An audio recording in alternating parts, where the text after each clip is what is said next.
এখন पूरे पंडित जी से यही घाटे यहाँ का महत्व, हाँ बोलिए। जो यहाँ का महत्व है, हाँ बोलिए। ये वो स्थान है जहाँ भगवान राम जी, भरत जी, शत्रुघ्न जी प्रजा सहित गुप्त हुए, अंतर ध्यान हुए। यहाँ पे सरजू मैया उल्टी बहती है, दक्षिण से उत्तर को, अयोध्या में पश्चिम से पूरब, यहाँ उल्टी वहाँ सीधी। ये कैलाश मानसरोवर झील से आई है।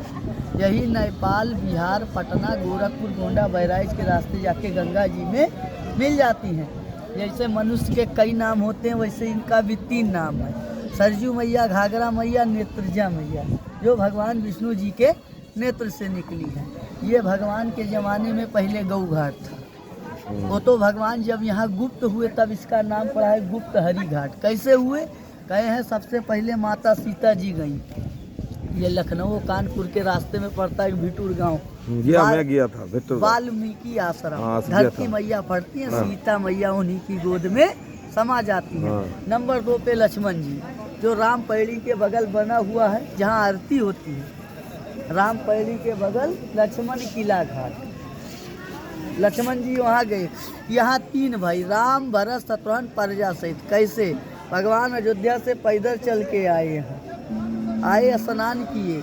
दक्षिण मुहे होता है पितृलोक, भगवान यहाँ पितरों को तारने आए। जैसे जिनके माता न हो, पिता न हो, दादा न हो, दादी न हो, जो न हो, क्योंकि मरने के बाद वो देवता हो जाते हैं। यहाँ पे उनका जल तर्पण करने से और पिंडदान करने से उनको मोक्ष की प्राप्ति होती है। इसलिए इनको बोलते हैं सरजू मैया मोक्षदायिनी, क्योंकि इनका जल पूजा के काम में नहीं आता है। मालूम है, महादेव ने उसको इनको श्राप दिया था। श्राप दिया था। हाँ। क्यों? क्योंकि शंकर भगवान के गुरु राम जी थे और राम जी के गुरु शंकर जी थे। हाँ। इनको राम जी का दोषी माने। हाँ। तो सरजू मैया ने कहा, प्रभु आप भी प्रभु, वो भी प्रभु, हम उनका कहना कैसे टाल सकते हैं। हम तो गए नहीं थे, वो तो स्वयं अयोध्या से पैदल चल के आए। इसीलिए वो जन्म भूमि, ये तपोभूमि। कैसे? जब भगवान सब कुछ करने के बाद जल में गए तो हो गए विष्णु अवतार में। भरत जी को शंख बनाते हैं, शत्रुघ्न जी को चक्र बनाते हैं, अपने दोनों बाजुओं में समा लेते हैं। ऊपर से विमान आता है, भगवान विमान में बैठते हैं। प्रजा कहती है प्रभु हमको भी ले चलिए। कहते हैं आइए, पर वो प्रजा नहीं थे, वो देवी देवता थे जो भगवान के साथ में आए, उन्हीं के साथ में जाने लगे। इनके बारे में तुलसीदास जी लिखते हैं, कल्पकोट काशी बसे मथुरा बसे हजार, कल्पकोट काशी बसे मथुरा बसे हजार, और एक निमित्त सरयू बसे तुलय न तुलसीदास। जैसे सब तीर्थों का मस्तक है अयोध्यापुरी, जहाँ भगवान जन्म लिए। खेल इनको दिन बड़ा में अयोध्यापुरी का मस्तक है ये गुप्तार घाट, जहाँ से भगवान अंतर ध्यान हुए। यहीं से भगवान वैकुंठ धाम को गए। आए थे राम के रूप में, गए थे विष्णु जी के रूप में। आए थे इंसान के रूप में, गए थे भगवान के रूप में। विमान बढ़ता जाता है, प्रजा पीछे पीछे जाती रहती है। कुछ दूर जाने पे भगवान का विमान रुक जाता है। कहते हैं अरे ये कौन आ गया जो हमारा विमान रोक दिया। तो पीछे मुड़ के देखते हैं, दौड़े दौड़े हनुमान जी आ रहे हैं। कहें प्रभु हमको भी ले चलिए। कहें जब तुम चले जाओगे तो कलयुग में हमारे राम नाम का प्रचार कौन करेगा, हमारे भक्तों की रक्षा कौन करेगा। उनको अजर अमर का वरदान तो सीता जी ने लंका में ही दे दिया था।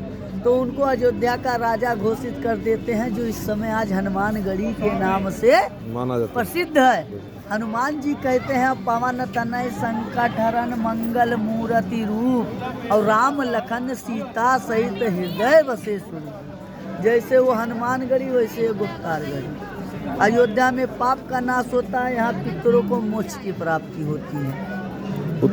पितरों को मोक्ष की प्राप्ति होती है, क्योंकि ये पितृलोक है। 15 दिन के लिए यमलोक का द्वार पितरपक्ष में खुलता है, यहाँ हमेशा खुला रहता। क्यों? क्योंकि वैकुंठ धाम के स्वामी विष्णु जी ने राम के रूप में आकर यहाँ स्वयं तर्पण किया। आप सब जगह भगवान के हाथ में शस्त्र धनुष बाण देखे होंगे, ये मेन मंदिर में नहीं है। क्यों नहीं है? क्योंकि जब उन्होंने रावण को मारा था तो उनको ब्रह्म हत्या लगी थी। क्योंकि रावण एक ब्राह्मण था। ब्राह्मण था। ब्रह्म हत्या लगने के कारण अपना अस्त्र शस्त्र सब अयोध्या कनक भवन में त्याग करके वहाँ से पैदल ही आए। इसीलिए वो जन्मभूमि है, ये तपोभूमि है। जब भगवान राम जी, भरत जी, शत्रुघ्न जी प्रजा सहित गुप्त हुए, तब इसका नाम पड़ा है गुप्त हरि, चक्र हरि, गुप्तार्घा। भगवान आज भी सरजू जी में अंतर ध्यान है। ठीक है। कहें क्यों? क्योंकि बहुत लोग कहते हैं भगवान समाधि इसी में लिए। समाधि उनको कहते हैं जिनका 100 मिलता हो। ना भगवान कभी डूबते हैं, ना कभी मरते हैं, सिर्फ रूप बदलते हैं और लीलाएं करते हैं। तो आज भी भगवान इस सरजू जी में अंतर ध्यान है। ठीक है। वो जन्मभूमि है, ये तपोभूमि है, ये पितृलोक है। क्योंकि दक्षिण होता है पितृलोक। अपने पितरों को जैसे एक लोटा जल देने से सूर्य देवता प्रसन्न हो जाते हैं, वैसे आप पितर को जल देने से पितृ खुश हो जाते हैं, उनको गया में वास मिलता है। इसीलिए इनको बोलते हैं सरजू मैया मोक्षदायी। तो वहाँ लिखा है the land of the Rama Ayodhya मोक्षदायी। ठीक है। जब एक बार प्रेम से बोलिए सरजू मैया मैया की जय। रामचंद्र भगवान की जय। भगवान की जय। जय। अयोध्या धाम की की जय। हर हर महादेव।